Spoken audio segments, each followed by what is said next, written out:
Sebenarnya pada dasarnya prinsipnya ada satu hal yang kita perlu tahu bahwa hubungan itu nggak akan bisa berjalan lama, bertahan lama, menjadi bagus, berhasil kalau nggak dikerjain, nggak diusahakan. Artinya kita mesti do some effort, harus ada yang dikerjain, harus ada yang diusahakan, harus ada bagian kita gitu untuk kerjainnya. Jadi bukan berarti didiemin aja semua pasti oke. Misalnya kalau satu orang udah falling in love, sepasang mereka ini udah falling in love, terus kemudian dengan modal cinta maka semuanya akan bertahan dan makin lama makin oke, semuanya baik-baik aja. Enggak sih, karena pada dasarnya itu tadi harus dikerjakan, harus diusahakan. Nah, buat gua ada beberapa hal mungkin yang perlu di concern buat teman-teman biar bisa jadi pelajaran. Yang pertama, punya waktu, quality time. Jadi karena gue sudah menikah dengan istri gue, dengan Grace, sehingga kita sering juga punya waktu dengan keluarga. Tapi kita sendiri punya waktu dimana kita kalau pergi berdua aja. Terus kalau misalnya liburan, nggak cuman dengan keluarga, tapi juga ada liburan-liburan yang kita set memang untuk berdua aja, termasuk dengan waktu di weekend. Jadi ada waktu yang kita spend memang waktunya bareng-bareng. Misalnya nonton di rumah, itu Grace suka banget. Jadi itu waktu yang quality gitu buat kita. Jadi nonton di rumah, nonton sambil makan, nah itu waktu yang quality. Jadi sambil kita ngobrol dan spend time di sana. That was one of investment waktu yang kita kasih. Yang kedua, investment waktunya bisa juga kayak cari suatu rutinitas atau kegiatan yang bisa dikerjain bareng-bareng, yang disuka bareng-bareng. Misalnya kayak gue tadi nonton, atau juga olahraga. Jadi kita misalnya jogging atau running suka bareng. Nah, baru-baru ini lagi coba sepedaan bareng.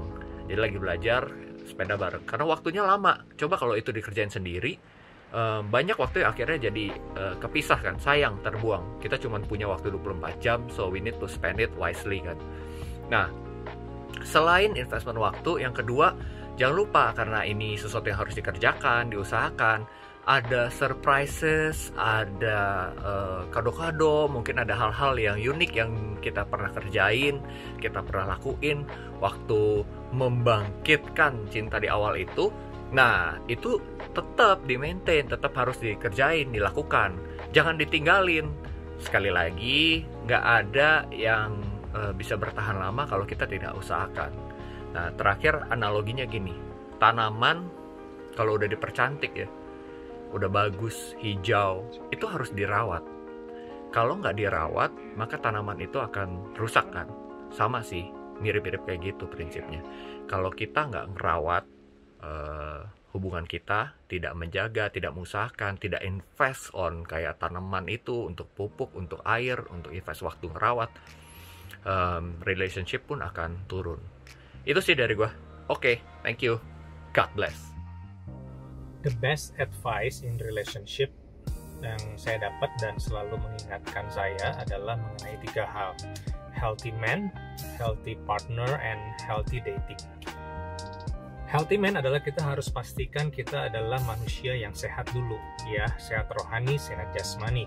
Sehat rohani pastinya kita sudah lahir baru, sehat jasmani, bebaskan diri kita dari rokok, alkohol, narkoba, drugs.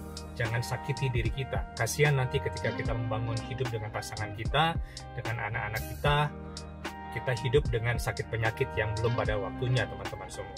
Healthy man, healthy partner. Yang kedua, setelah pasti diri kita sehat, kita juga harus pastikan kita memilih pasangan yang sehat. Saya selalu percaya bahwa jodoh pasangan kita yang pilih, kita yang tentuin, teman-teman. So, pastikan kita pilih pasangan kita yang juga sehat rohani, sehat jasmani. Dia sudah lahir baru, percaya kepada Yesus, dan dia juga sehat secara jasmani. Dia tidak terikat dengan banyak hal yang buruk yang menyakiti kesehatan tubuh dia. So kita bisa hidup bahagia, menikmati kebersamaan kita dengan pasangan kita sampai akhir hidup kita. Ya, healthy man, healthy partner, Dan yang ketiga, healthy dating. Pastikan kita menjalin hubungan dengan pasangan kita, menjalin hubungan yang sehat, healthy dating. Jangan memfokuskan hubungan untuk hal-hal yang duniawi, nafsu, dan hal yang buruk, tapi pastikan masa pacaran kita, berhubungan kita untuk saling mengenal satu dengan yang lain, untuk saling mencari kecocokan, bukan hanya fokus pada kesamaan, tapi kita juga mencari perbedaan demi perbedaan. Pastikan kita dapat menerima setiap perbedaan itu, supaya kita bisa saling mengerti, saling memahami satu dengan yang lain. Saya percaya ketika kita membangun hubungan dengan memastikan 3 hal ini, healthy man, healthy partner, and healthy dating, saya percaya sekali hubungan itu akan semakin romantis, semakin harmonis, sehingga waktu kita menuju kepada kehidupan yang lebih serius, membangun kehidupan keluarga, kita akan menikmati masa-masa surga di dunia ini bersama dengan pasangan kita dan keturunan-keturunan kita. Oke, and this is it. God bless you. Saran saya untuk kalian anak muda, youth yang saat sedang menjalin hubungan berpacaran, bangunlah hubungan kalian di atas dasar kasih dan kebenaran. Di atas dasar kasih artinya kita mengasihi pasangan kita dengan kasih yang tulus, bukan modus. Kasih yang tulus adalah kasih yang mau berkorban bagi pasangan kita, kasih yang mau memberikan yang terbaik, bukan kasih yang menuntut, yang hanya mau menyenangkan diri kita sendiri. Sama seperti Kristus, Dia adalah kasih yang sejati, Dia mau memberikan nyawanya bagi kita. Dan yang kedua, bangunlah hubungan kalian di atas dasar kebenaran firman Tuhan. Firman Tuhan berkata, janganlah kamu menjadi pasangan yang tidak seiman atau tidak seimbang, tapi carilah pasangan yang seiman, yang seimbang. Karena pasangan yang seiman akan membuat kita bertumbuh di dalam kebenaran, membuat kita menjadi pribadi yang lebih baik lagi, membuat kita semakin mengasihi Tuhan lebih dari yang lain. Oleh sebab itu, bangunlah hubungan kalian di atas dasar kasih dan kebenaran. Dan jangan lupa, jagalah kekudusan dalam masa pacaran ini. Jangan sampai kalian melanggar nilai kebenaran firman Tuhan. God bless you. Hai guys, best advice for dating. Kira-kira apa ya? Sebelum saya masuk ke best advice for dating, mungkin saya mau sampaikan dulu kali ya buat teman-teman yang belum punya gandengan nih, yang belum ada kesempatan untuk dating, ya manfaatkanlah waktu-waktu ini untuk membuat pertemanan seluas-luasnya. Ya, jadi bertemanlah dengan banyak orang sehingga kalian punya banyak pilihan. Jadi teman-teman punya banyak pilihan. Itu yang pertama. Lalu yang kedua, ketika misalnya sudah mulai ingin lebih dekat, ingin lebih tahu dengan seseorang, mulai membangun hubungan, relationship yang lebih dekat, mulai dating satu sama lain, nah apa yang harus dilakukan? Yang harus dilakukan tentunya yang pertama adalah saling mengenal dengan lebih dalam. Ya, mengenal lebih dalam ini dalam artian di sini lebih mengenal sifat, kepribadian, karakternya, ya, seperti apa sih orangnya. Ya, lalu kemudian jangan lupa juga bahwa berpacaran itu harus membuat kita bisa menjadi lebih baik.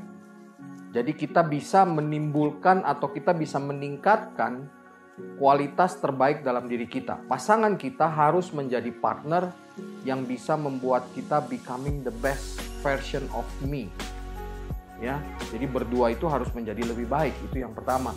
Dan tentunya selama masa berpacaran, nah ini yang sering terjadi di kalangan anak-anak muda adalah selama ini yang dicari mungkin hanya kesamaan-kesamaan. Oh, sama-sama doyan makan bakso, sama-sama hobi nonton, sama-sama suka drama Korea dan lain sebagainya.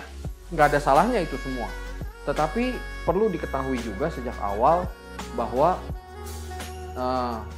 masa berpacaran ini adalah kesempatan untuk saling mengerti bahwa kalian berdua ini berbeda.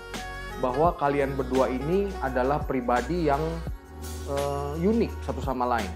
Sehingga perlu buat teman-teman untuk saling mengenal, untuk saling mengerti seperti apa sih pasangan saya ini, seperti apa sih partner saya ini. Mungkin saya nggak sebut pasangan ya, saya lebih sebut partner. Jadi partner saya ini seperti apa sih? Ya, ada hal-hal yang kira-kira kita bisa terima nggak? Atau ada hal-hal yang mungkin menurut kita ini saya nggak bisa terima, atau saya nggak akan bisa toleransi hal seperti ini. Nah, ini adalah kesempatan yang harus teman-teman gali selama masa-masa dating. Karena ketika nanti kalian sudah melanjutkan ke level hubungan yang lebih tinggi, yaitu ke dalam jenjang pernikahan, ingat, jangan jadikan pernikahan itu sebagai ajang untuk mengubah pasangan kita. Pasangan kita tidak akan berubah hanya karena dia menikah. Hello, wake up. Ya. Jadi ingat, pasangan kita tidak akan berubah hanya karena dia menikah. Well, dia bisa jadi lebih baik, yes. Dia bisa jadi lebih tanggung jawab, yes. But that's not the point of marriage. Ya. Jadi kita harus saling mengenal lebih dalam, dan yang terutama sekali adalah temukan apakah kalian berdua punya visi yang sama dalam membangun hubungan. Khususnya apabila memang hubungan kalian sudah cukup serius dan akan dilanjutkan ke dalam jenjang pernikahan. Ini adalah hal yang sangat penting. Itu aja dari saya. God bless you.